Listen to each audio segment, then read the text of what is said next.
moment come to us when all there will be shivering of the body as soon as we chant Lord Krishna's name. And after the shivering, Hari Hari Bholite Nayane Bhave.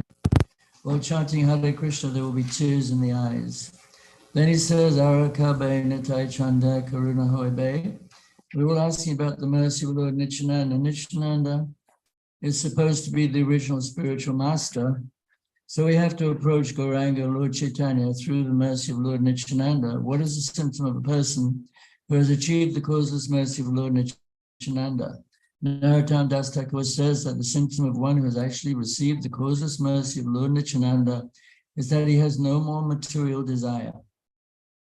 Arakabe nitai chanda karuna hoibe samsara vasana morakabe tucha habe. Samsara vasana means desire for material enjoyment, and Narottam Das wonders when it will become very insignificant. Of course, as long as we have bodies, we have to accept so many material things, but not in the spirit of enjoyment, but only to keep body and soul together. Narottam Das says further, Rupa Raghunatha Pore Hoibi Akuti. When shall I be very much eager to study the books left by the 6 Goswamis? Akuti means eagerness, because Rupa Goswami is the father of devotional service. He has written a book called Bhakti Rasamrita Sindhu, in which there are nice directions on devotional service. These topics are also dealt with in Chaitanya Charitamrita and other books, and we have given a summary of these directions in our book, Teachings of Lord Chaitanya. One has to learn of the conjugal loving affairs of Radha Krishna through the teachings of these 6 Goswamis. Narottam Das Thakur directs us not to try to understand the conjugal love of Radha Krishna by our own endeavor. We should try to understand this Yugala Piriti conjugal love under the direction of the Goswamis. As long as the mind is too much absorbed in materialistic thought, one cannot enter into the kingdom of Vrindavan. But Narottam Das Thakur says, Vishaya Charya Kabe Huda Shabe Kabe Shuddha Habe Mana Kabe Hamaharabha Shri Vrindavana. When the mind is completely purified, being freed from material anxieties and desires, then I shall be able to understand Vrindavan and the conjugal love of Radha Krishna, and then my spiritual life will be successful. So we'll sing the song. I'll sing, you can join in the chorus. I'll sing the first line after all the other lines, so we can sing that together. Gauranga Bolitabe Pulaka Sira Hare Hare Bolite Nayan. Everybody. Gauranga Bolite Nayan. Hare Hare Bhavati Gauranga Bhalite Hare Pulaka Sarira Hare Hare Bhalite Yane Bhavene. Everybody. Gauranga Hare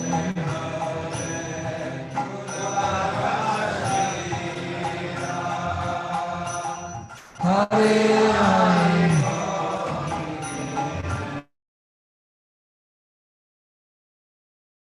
Arakabe Nitai Chanda Karuna Hoibe Samsara Vasana Nora Kabe Kichare Arakabe Nitai Chanda Karuna Hoibe Samsara Vasana Nora Kabe Kichare Gauranga Bhalite Habe Pulaka Sarira Hare Hare Bhalite Nayane Bhavene. Everybody. Gauranga Bhalite Habe Hare Hare Bolitam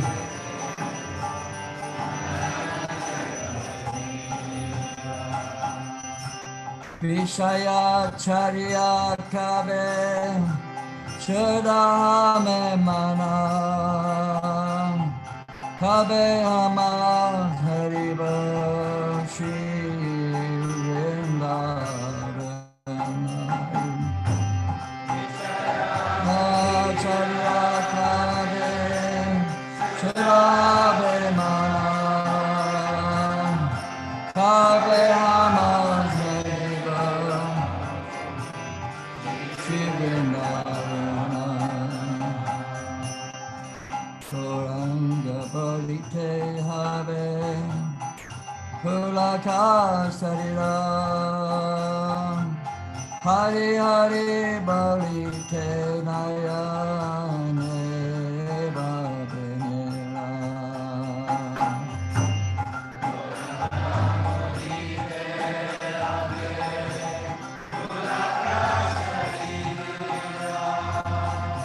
Hari Hari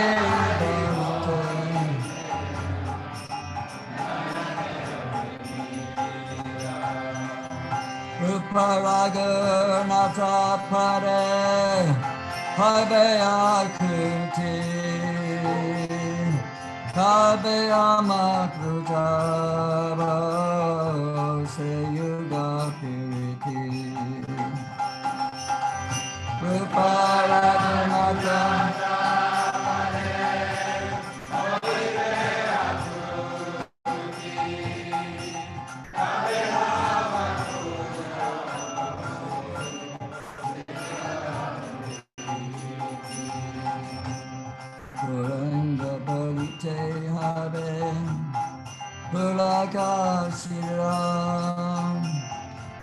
Hari Hari Balite Nayane Babenera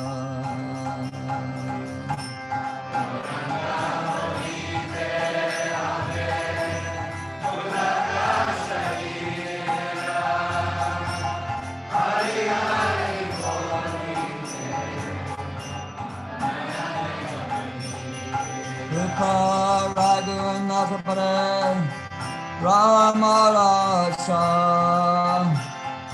Pratana Karaye Sadhana Rotamada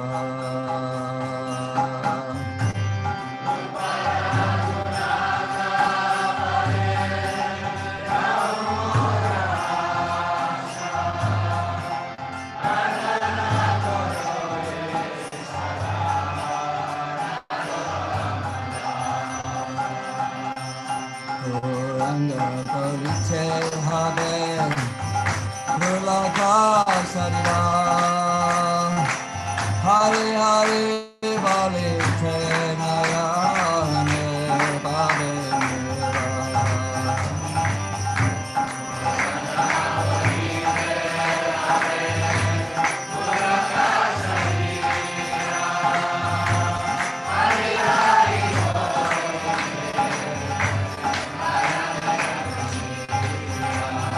Jaya Jaya Sri Chaitanya Mahaprabhu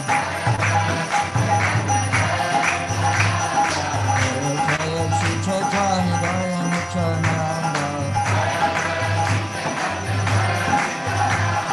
Jaya Chanda Kora Bakarinda Jaya Chanda Kora Bakarinda Jaya Sri Chaitanya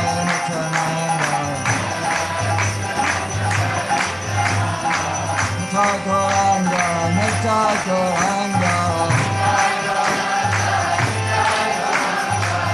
Sacinandana Gorahari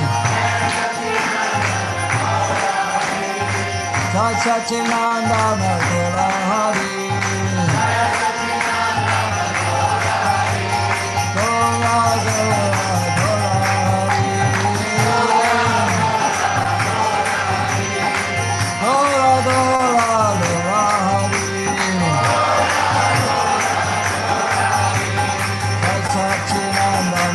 Sachinandana Jai Sachinandana Gaurahari Hare Krishna Krishna Krishna Hare Hare Hare Rama Rama Rama Hare Hare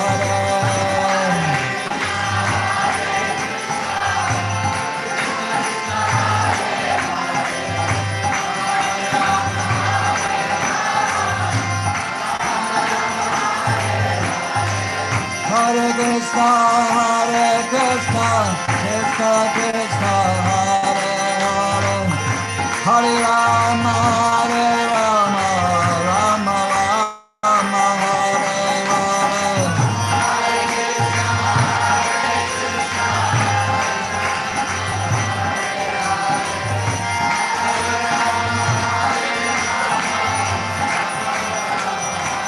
Jaya Dharani Jaya Dharani Jaya Dharani Jaya Dharani Jaya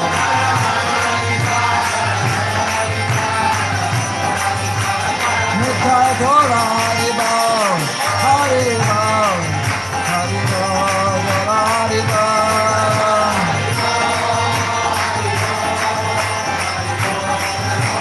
Jaya Jaya Prabhupada Prabhupada Prabhupada, Jaya Prabhupada.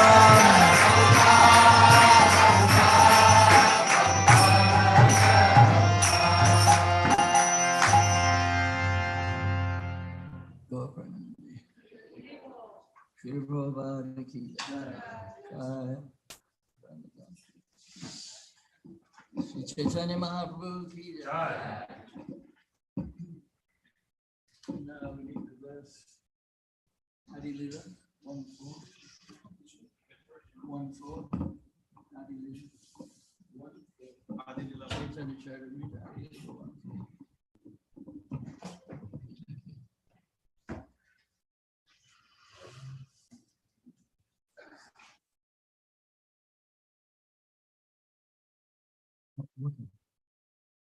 Who gave me hot water?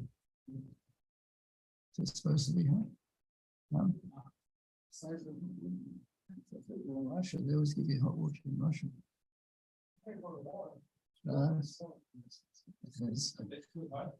It's okay, I'm joking.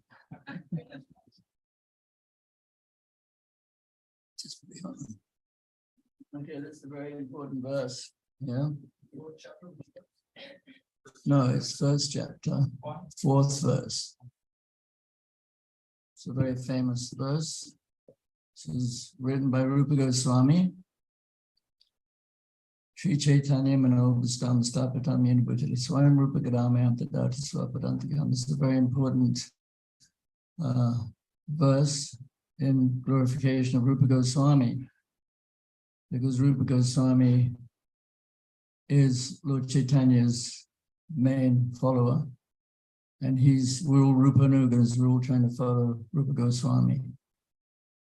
And he wrote so many beautiful books about Chaitanya Mahaprabhu and specifically about Radha Krishna's loving affairs, and the very important books. As we just read in the song we sang, when will I be very much eager to study the books left by the 6 Goswamis? So this is a sign of when you're making advancement, that you want to hear about the loving affairs of Radha and Krishna through the mouth of the Goswamis. So this verse is very important. I don't have my glasses. Okay, you can repeat after me. Anapita charunchara karunaya patirno kalo. Samapayatam manochvala rasam sabhakti shriyam. Hari Purat Sundara Duti Kadamba Sandipita. Sada Hridaya Kandare Spuratu Vasachinandana.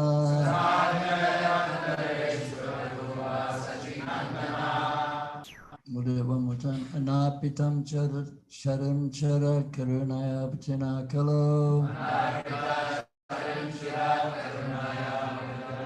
Samapayitam mandochvara rasam sabhakti shriyam. Hari Purata Sundara Duty Kadamba Sandipita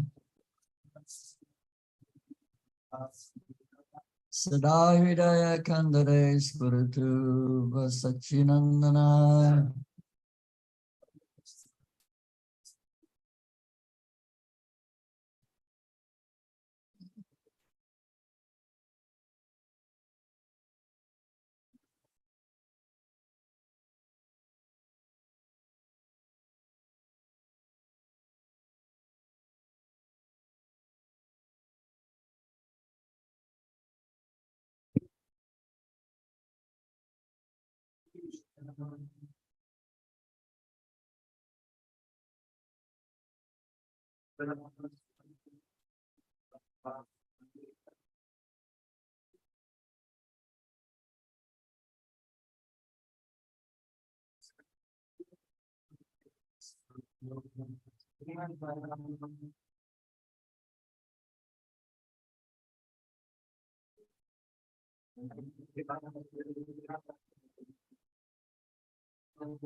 Okay, synonyms. We don't have so much time. Anapita. Huh? Okay. Anapita.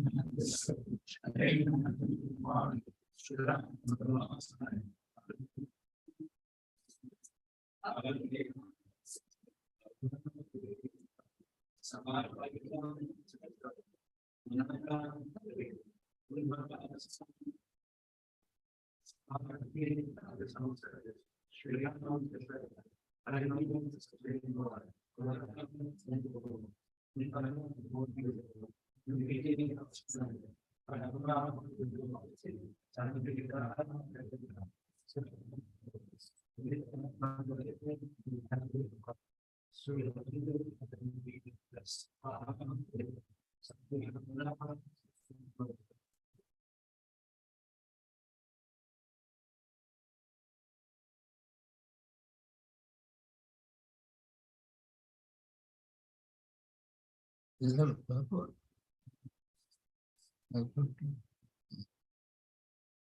Anyway, there's lots of purports to this verse and other places by Srila Prabhupada.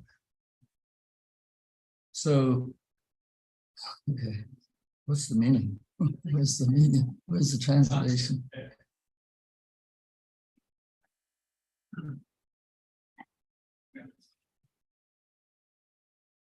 Okay. May the Supreme Lord, who is known as the Son of Srimati Sachideya, be transcendentally situated in the innermost changes of the heart, splendid radiance, molten gold. He has appeared in the age of Kali by his causeless mercy to bestow what no incarnation has ever offered before, the most sublime and radiant mellow of devotional service, the mellow of conjugal love. Om Ganatam Rangasyagananganam Shalakaya Chakshuram Latamena Tasmai Sri Gurve Namah Sri Chaitanya Mahaprabhu Stapatam Unibhutaloy Swayam Rupakaramyam Tadasva Tantakam. So this is probably one of the three most important days in the life of a devotee, to celebrate the appearance of Lord Chaitanya Mahaprabhu, because Chaitanya Mahaprabhu is the most merciful incarnation of God. He's Namo Mahavadanyaya, Patita Pavana, Gaurahari, savior of the most fallen. And in the Kali Yuga, we know that everybody's very fallen. And so his incarnation is just to reclaim the fallen souls. So it says that he's Tri Yuga. The Lord only appears in 3 ages, which means that in the Kali Yuga, the 4th age, he is covered. He is incognito, because he wants to appear as a devotee. He doesn't want to appear as a Supreme Lord. So, Krishna Vanam, Trisa Krishnam, Sango Pangasta Pashadam, Yagyai Sankatam Prayajanti Hisamedisha. It's an important verse, which tells you about the appearance of Chaitanya Mahaprabhu in the 11th canto. Says that in the Kali Yuga, Krishna will appear, but not as Krishna. And he will chant his own holy name, and he will be accompanied by his associates. And that people who have sufficient intelligence will worship the Lord in this age by chanting his name. So Chaitanya Mahaprabhu, he had many wonderful pastimes, and they're recorded mainly in 2 books, Chaitanya Charitamrita, which is the one that Srila Prabhupada wrote the commentary on. He said that his friends some of his disciples asked him to translate the Chaitanya Charitamrita. So he did that. And the other book is Chaitanya Bhagavat, which is by Vrindavan Das Thakur, who is an incarnation of Vyasadeva. And there's one other book, which is also very important, Chaitanya Mangala, which is a really important book. Who's that by? Lochan Das Thakur, that's right. So these books are all important. There's many versions of the Chaitanya Bhagavat, but we focus on the Chaitanya Charitamrita, although I'll mention one pastime from the Chaitanya Bhagavat, which is not in the Chaitanya Charitamrita. So Lord Chaitanya, in India, generally before Lord Chaitanya, people did not know much about Krishna's pastimes with the gopas. They were more taught about Lord Ram and Nrsimhadev and Buddha, of course, but mainly they weren't taught so much about Lord Chaitanya Mahaprabhu. So it is said that Chaitanya Mahaprabhu, he broke open the seal of the storehouse of love of God, and he distributed it freely. Because Lord Chaitanya, Lord Krishna, he had appeared 5,000 years ago. He left a treasure house of love of God, but it wasn't distributed until Lord Chaitanya came. So Krishna had many wonderful pastimes. So it's said that Lord Chaitanya, he broke open the seal and he distributed that love of God.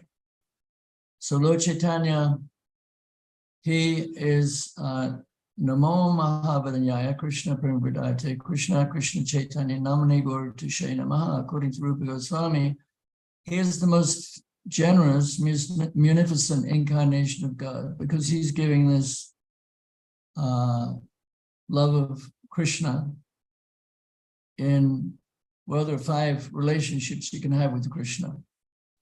And they're all expounded upon by Rupa Goswami and the other Goswamis. But generally, Rupa Goswami focuses on Madhurya Rasa. This is a very lofty topic, but this is specifically what Lord Chaitanya came to give. One time Prabhupada said that, Prabhupada himself, he said he came to teach us how to dance with Krishna. So this is a very advanced stage to dance with Krishna. We shouldn't aspire for that. But at the same time, you know, we have a Krishna consciousness movement, which Prabhupada struggled very hard to establish and to maintain and to contain all the wild elements of the remnants of the hippie community or whatever, or people in the Kali Yuga, because, you know, people are pretty wild in the Kali Yuga. And Prabhupada had to deal with a lot of outrageous things. But Srila Prabhupada really wanted ISKCON. He wanted the Hare Krishna movement. And he said it was the main branch, because in the description of the tree of devotional service in the Adi Lila, Prabhupada says that this is one of the main branches of Lord Chaitanya Mahaprabhu's movement. And we can see that very clearly, especially in India. In America, we don't see it so much because we don't see many temples opening or, you know, thousands of people becoming devotees. Unfortunately not. But still, it will happen. And it's already happening in India. We see that even in Delhi, there are about 14 custom-built temples around Delhi, I believe. And then, of course, you know, we have the temple of the Vedic Planetarium. Isn't it loud enough? I don't like it too. Hare Krishna. Must be some deaf people here. Anyway, so people always put the mic too loud. That's okay. That's okay. Anyway, so, you know, we have the Temple of the Vedic Planetarium, which is a huge temple and very, very important. Prabhupada, you know, he envisioned the Temple of the Vedic Planetarium to attract millions of people, especially not just Indians, but Westerners as well. So Chaitanya Mahaprabhu's, his movement is growing, but we don't see it so much in the Western world because people are very enamored with material enjoyment and degraded, just materialistic. But still, Chaitanya Mahaprabhu is, without doubt, he is here to become glorified, to become famous, and to establish the purport of all the Vedas, which is love of Krishna. So Chaitanya Mahaprabhu, he was born in 1486. And of course, when he was born, he had all the divine marks on his body. When he walked in the dust of Navadvip, his footprints were impressed with all the symbols of God. When he was in the womb, the demigods, they were hovering around, waiting for him to be born, making an auspicious atmosphere for his birth. And so right from his babyhood, he performed wonderful activities. Like when he was a child, very young child, he started eating dirt. And his mother chastised him. She said, "Why are you eating dirt?" He said, well, he was actually pretending to be a Mayavadi, like everything is, or impersonalist, everything is one, all is one. So she said, well, you know, from the dirt you can get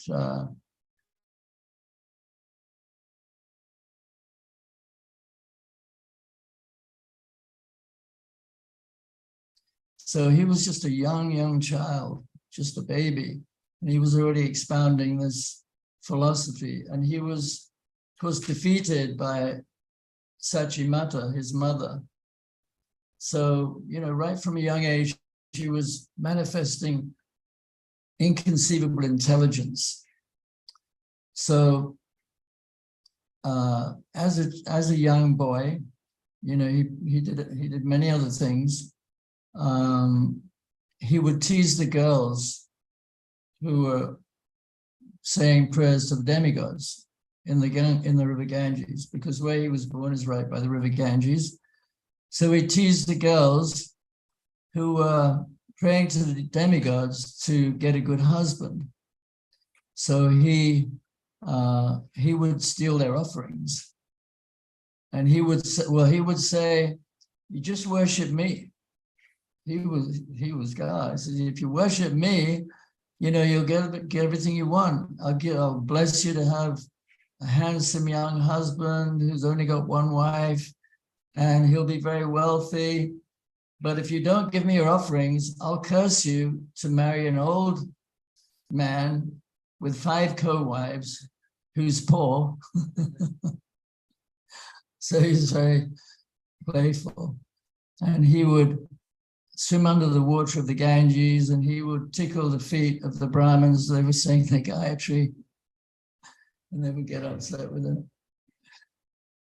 He would steal the offerings. One time there's one devotee who was offering his deities prasadam. He spent hours cooking a beautiful feast, and then Nimai Pandit came along and he ate the whole offering. And then his father, the Brahmin, he complained to his father, Jagannath Mishra, and Jagannath Mishra was upset with Nimai. He locked him in a room.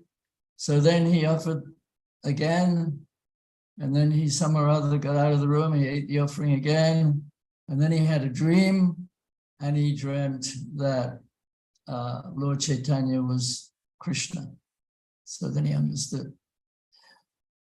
So Lord Chaitanya, he also defeated all the biggest scholars in India.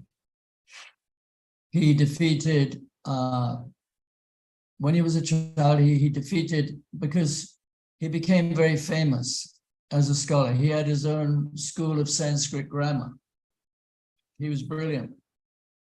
He had a friend called Mukunda, and Lord Chaitanya pretended to be a Mayavadi or an impersonalist. So Mukunda would pose different arguments, and Lord Chaitanya would defeat them with a Mayavadi argument.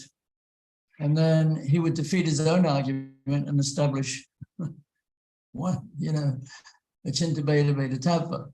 So that was one of his main teachings, was Achinta Bheda Bheda Tattva, which means simultaneously one and different from the Lord. So, but another important incident was when he defeated Keshava Kashmiri. Keshava Kashmiri was the greatest Pandit in India at the time, because at that time in India, they didn't watch cricket. The British brought the cricket along. Cricket. So nowadays, in the villages, you'll find them all crowded around a TV set watching cricket. But back in the day, they would watch Pandits debate, very learned scholars debating the philosophy. And so, they would have contests to see who was the smartest, who knew the most grammar and Sanskrit rules and best poet, so all the villagers watch. Must have been very interesting. So there was one, Keshava Kashmiri, he had conquered everybody. And then he heard about Lord Chaitanya, Nimai Pandit. So he came to Navadvip. And so he wanted to challenge Nimai Pandit. So, they debated. They got together on the bank of the river Ganges. And Lord Chaitanya said, well, why don't you compose 100 verses glorifying the river Ganges? So Keshava Kashmiri immediately reeled off 100 verses. And it was very beautiful. He was a real scholar. He had defeated all the other scholars in India. And then he was kind of smug. He said, well, what do you think of that? So Lord Chaitanya said, well, actually, it was very nice, but, in the 52nd verse, there was a slight problem because you didn't pronounce the Sanskrit, or the grammar wasn't correct. You talked about an island in the Ganges, and it wasn't properly constructed. So he pointed out the defect and he explained how it should have been said. And then Keshava Kashmir, he became bewildered. He couldn't think of anything to say. He just lost it. And so Lord Chaitanya didn't try to make him look foolish or anything. He was, Lord Chaitanya was very soft-hearted. So that night, Keshava Kashmir had a dream. And in the dream, Saraswati, the goddess of learning, came to him in the dream. And she said that, this Nimai Pandit, he is the Supreme Lord. I couldn't I couldn't put any words into your mouth because he's my worshipful Lord. How can I possibly defeat the Supreme Lord? And then Keshava Kashmiri understood that Nimai Pandit was Krishna. So he also defeated the Sarvabhauma Bhattacharya. He didn't defeat him, but Sarvabhauma Bhattacharya, because Lord Chaitanya took sannyas when he was very young and he was very beautiful. Lord Chaitanya was about 7 feet tall. Sometimes you meet one of these big basketball players and they're 6'8", 7 foot. He was 7 feet tall and he was golden. Beautiful golden color. Gauranga means, limbs of gold. Extremely beautiful. So when he took sannyas from, who did he take sannyas from? Keshava Bharati, right. Because she knows, because Keshava Bharati made her a devotee. In London, right? Another one, right, yeah. So he took sannyas and he was very young and very beautiful. And Sarvabhauma Bhattacharya, he was an impersonalist, but he was a great scholar. He was an incarnation of Brihaspati, the spiritual master of the demigods. So he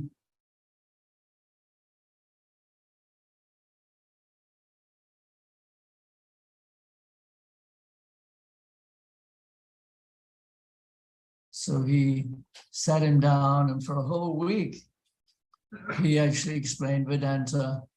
And then after a week, he said, well, are you convinced now? So Lord Chaitanya said, well, actually, I didn't really understand a word of what you said. So then he took some verses and he extrapolated many different meanings from some of the words, like Amaramas Chamunayo.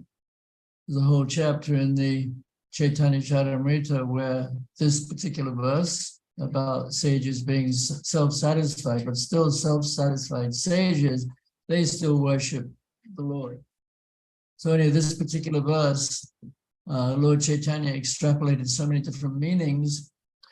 And then because of his scholarship and his intellectual capacity, Sarvabhauma Bhattacharya, who's such an exalted scholar, he started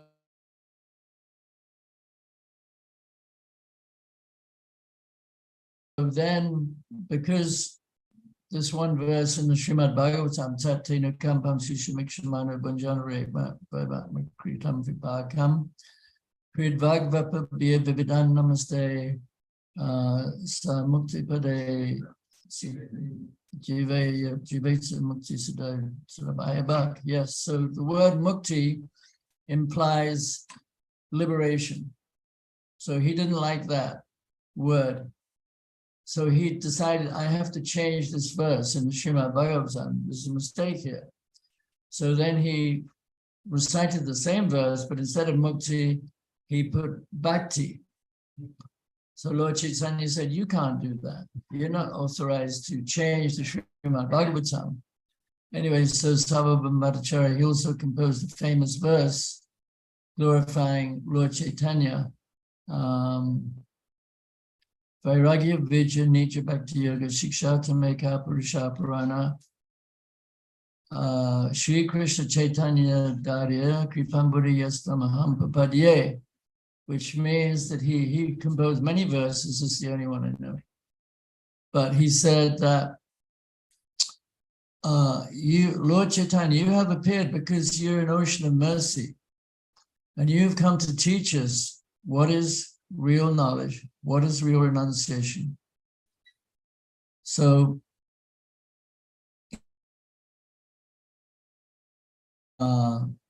Prakashananda Saraswati, he went to Varanasi, which is in South India somewhat, right by the Ganges, where the burning gets. I went there when I was a hippie. And so, there's a lot of impersonalists there. It's a place of great scholarship too. A lot of Sanskrit schools are there, or there were. So he had heard that this was a really big, strong following of these impersonalists. So he had a plan. So he went to their temple and he sat where they keep all the shoes, which normally is considered unclean. So he sat there and he manifested an extraordinary effulgence from his body. So the Prakashananda and his followers, they came to him and they said, "Why are you sitting here, my dear sir? We can see that you're a special personality. Why are you sitting in this place?" So he said, "Well, actually, I'm just a fool. My spiritual master called me a fool.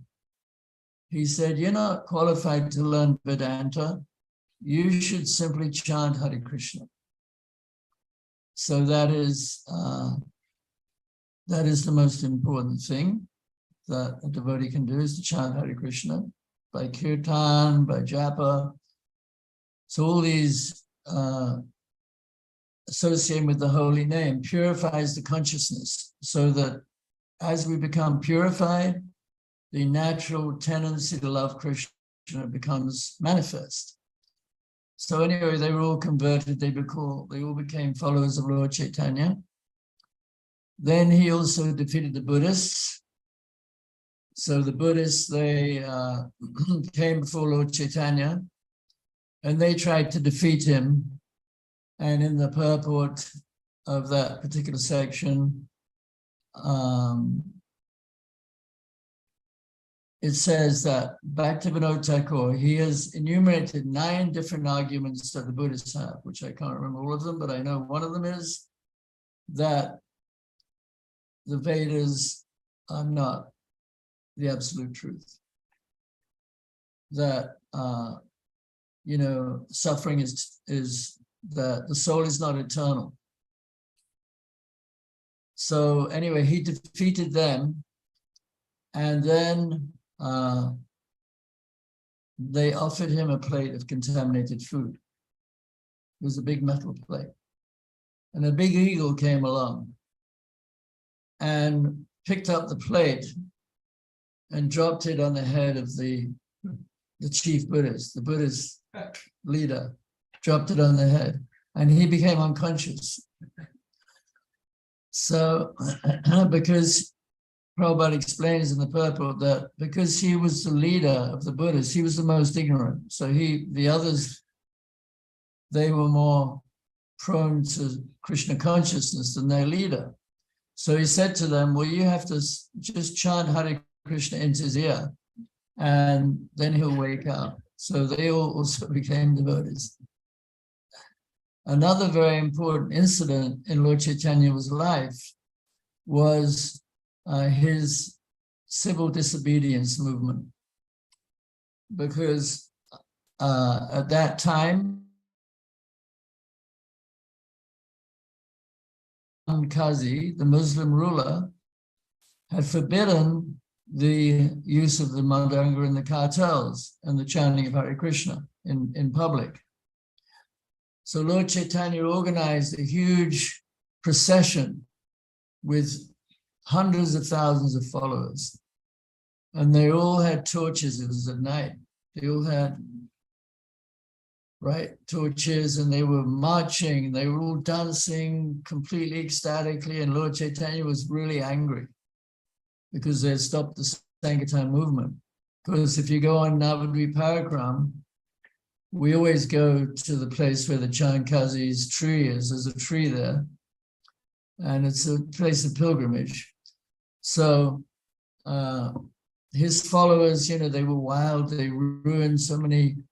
They went towards the palace. They ruined the gardens. And then the Muslim guards, they became bewildered.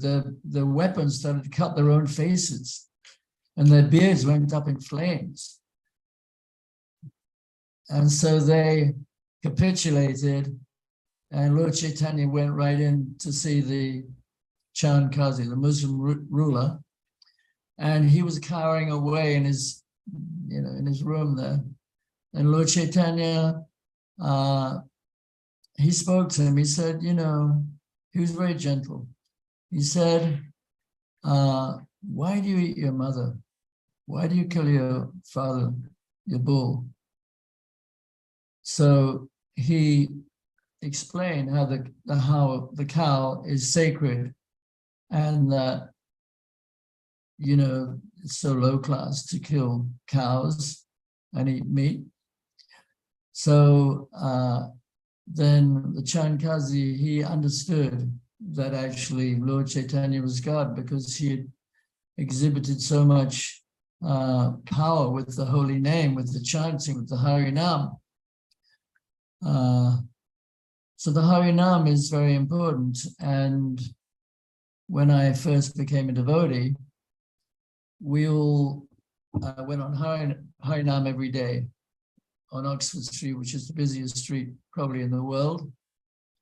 And we would get chased away by the police. They would arrest us. But it was good fun, They would sometimes lock us up in the cell. See, back in the day, ISKCON was very, very focused on preaching, because preaching is a very important part of how to get the privilege to become attracted to the pastimes of Radha and Krishna and to understand them. Because Lord Chaitanya's mood is all about preaching. In fact, in the ninth chapter, the Tree of Devotional Service, Lord Chaitanya, he quotes a famous verse from the Srimad Bhagavatam. Etavanjam sapalyam deshu dehinam prana atev diavacha sadashrayanam sada, which means that it is the duty of all human beings to work for the benefit of others with their life, with their wealth, with their words, with their intelligence, with their body. It is the duty of all human beings, all living entities, because he was quoting a verse that was actually quoted by Krishna in Vrindavan, when Krishna was sitting under a tree in Vrindavan with Balaram. And he was just remarking how the trees, they're giving everything. They give their body for firewood or for furniture, or they give fruit, they give shade, they give shelter to the insects. So he's recommending that we be like that we have to, of course, in Trinada we should be tolerant like a tree. But then he says, this tree of devotional service gives many fruits, and I cannot possibly pickle these fruits. This fruit, what is the fruit? You know what it is? Love of God. That's the fruit. That's the real nectar.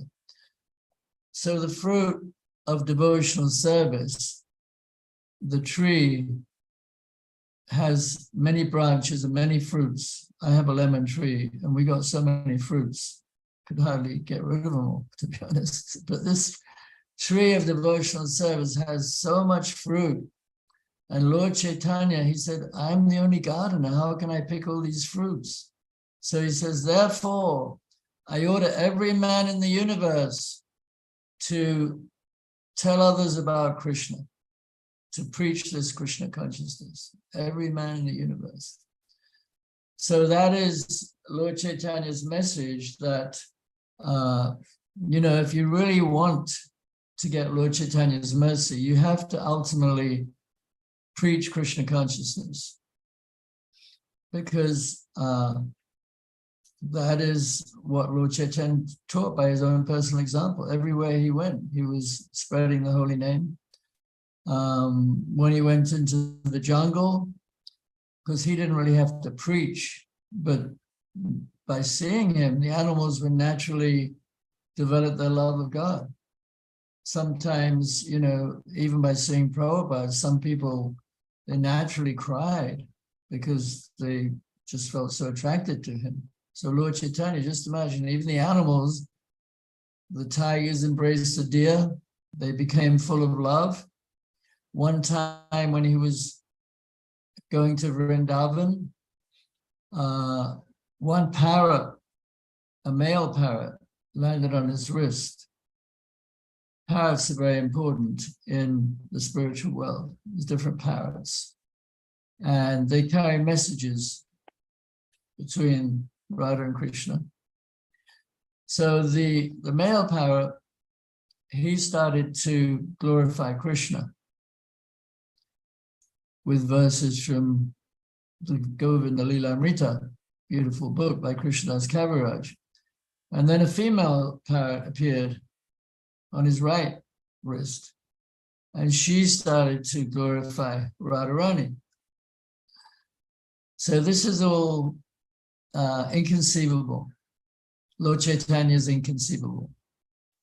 And because so many things in his life which are very important. He cured a leper. This one leper, he was very, if you've seen leprosy in India, it's a very nasty disease. It eats away your skin. So this leper, he was suffering so much with his leprosy, and he was begging Lord Chaitanya to cure him of his leprosy. And he'd actually committed some offense previously against one Vaishnava. So Lord Chaitanya wouldn't help him to begin with. And then finally he acceded and he embraced him. And the leper became very beautiful. And he was so beautiful that he was worried that he would get puffed up. So he asked Lord Chaitanya, well, I don't want to get proud and I'm so beautiful. What should I do? So Lord Chaitanya said, you chant Hare Krishna. So if you chant Hare Krishna, because if you chant Hare Krishna with the right attitude, then Krishna gives you the intelligence to realize how insignificant you are. So anyway, Lord Chaitanya, he also, by his example, he showed how not to associate with materialistic people.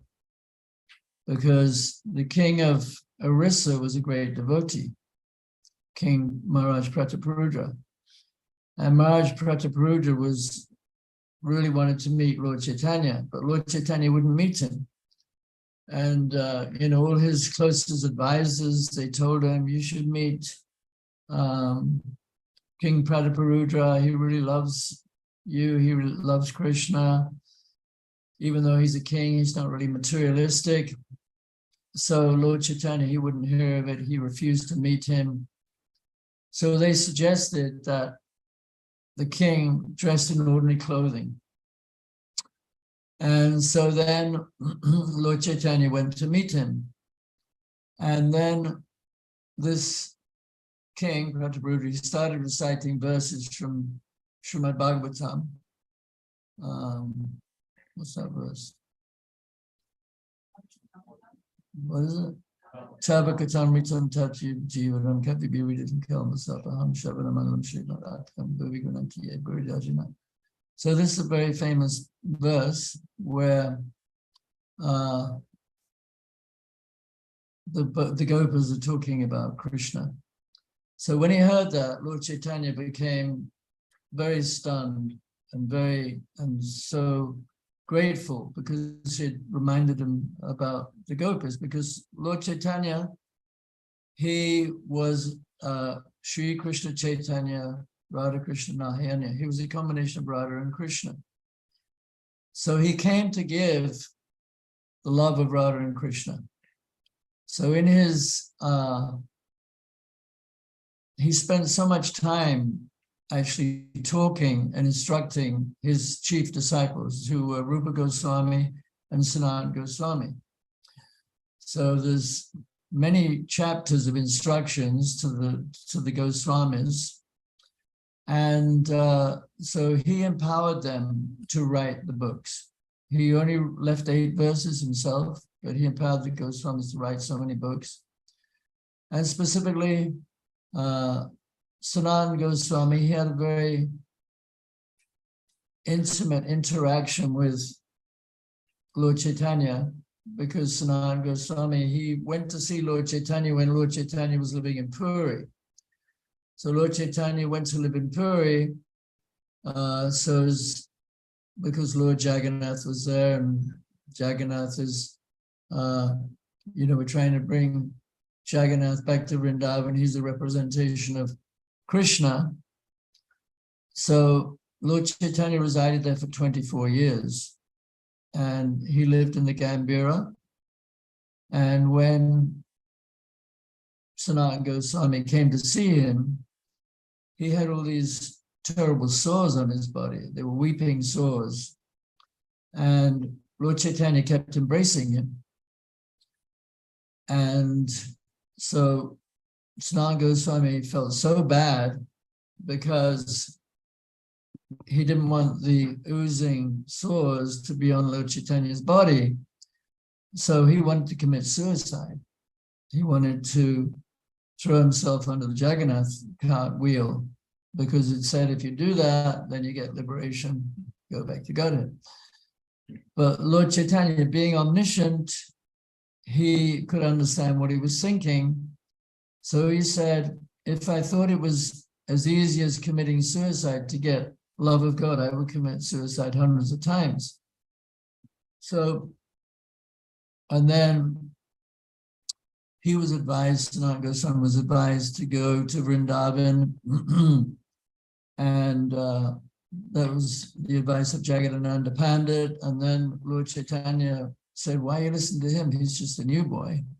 You're far more senior than him. So, and then he embraced Sanatana Goswami, and all his sores went away. And then he said that you and Haridas Thakur, you're like my little children, because when a mother has a baby, the stool of the baby is like sandalwood paste to her, because the mother's very attached to the baby.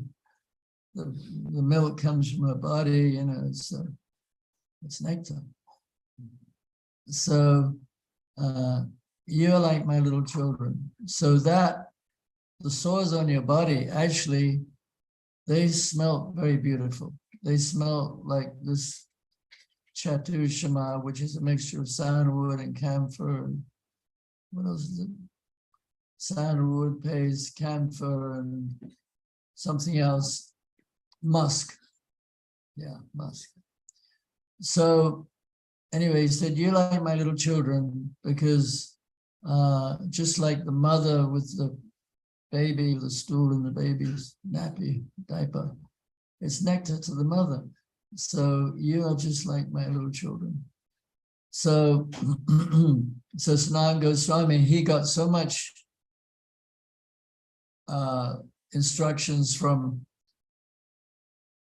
Lord Chaitanya, so he wrote the Brihad Bhagavatamrita. So when you read Brihad Bhagavatamrita, you're actually hearing what Lord Chaitanya taught to Sanatana Goswami through the mouth of Sanatana Goswami. So it's amazing. And Rupa Goswami, he also wrote so many wonderful books. These books are very important. Of course, Srila Prabhupada, he he gave us a very solid foundation for Krishna consciousness. So he talked a lot about, that body,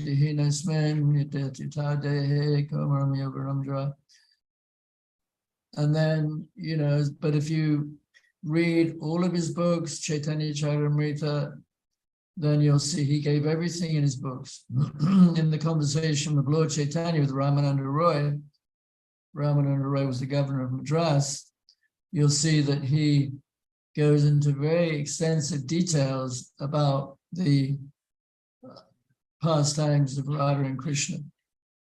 So anyway, Lord Chaitanya is the most important person for us after Srila Prabhupada, because Srila Prabhupada taught us how to practice Lord Chaitanya's teachings. So the kirtan and, reading about the Lord's behavior and activities is really the life and soul of devotees. And especially preaching, when we first became devotees, it was all about preaching. We had these marathons. Everybody would be out the door by 8 o'clock in the morning. Prabhupada Priya knows about it. We would be out the door and we wouldn't come back till nighttime. And there was just, everybody was crazy to distribute as many books as possible. And it was very, very blissful. We had so much fun.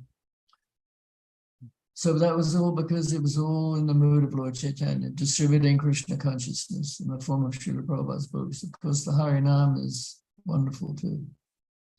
Anyway, I'll finish there. So thank you very much. Sri Chaitanya Mahaprabhu ki jai.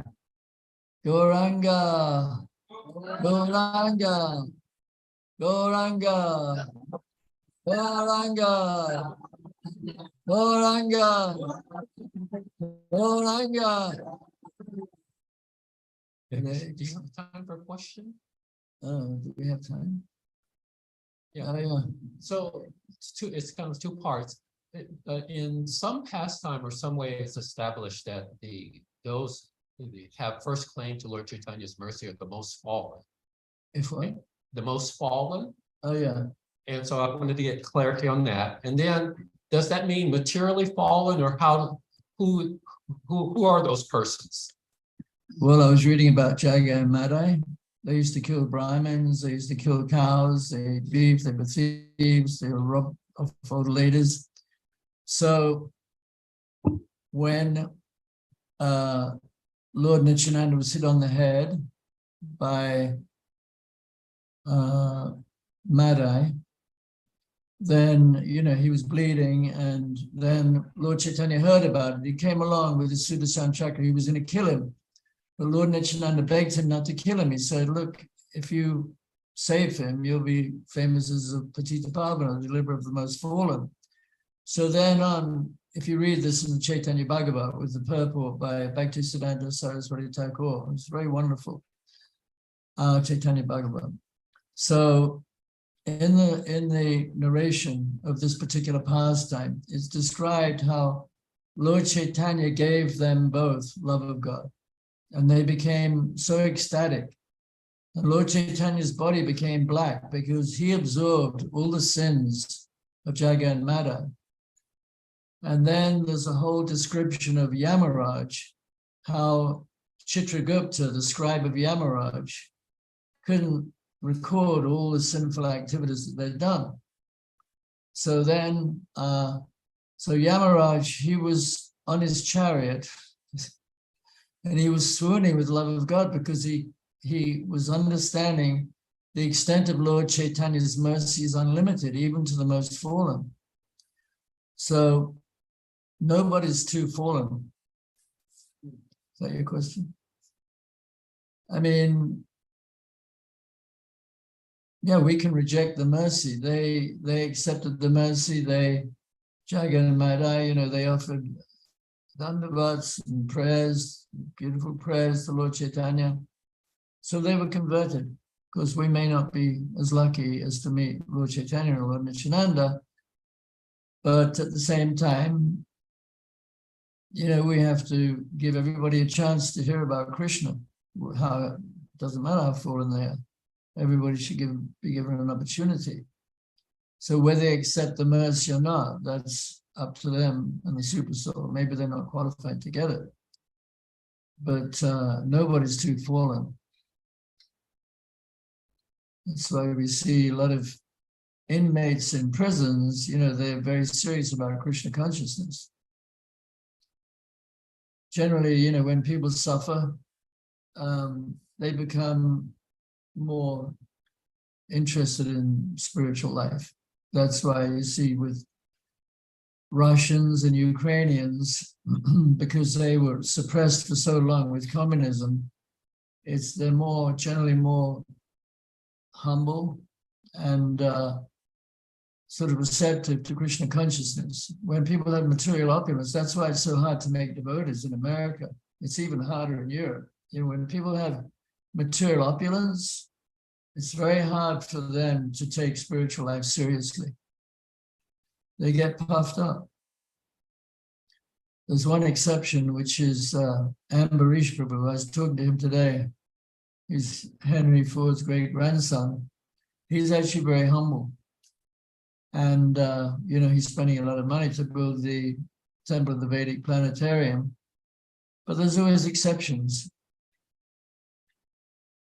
But everybody should be given a chance. Anyway, all right.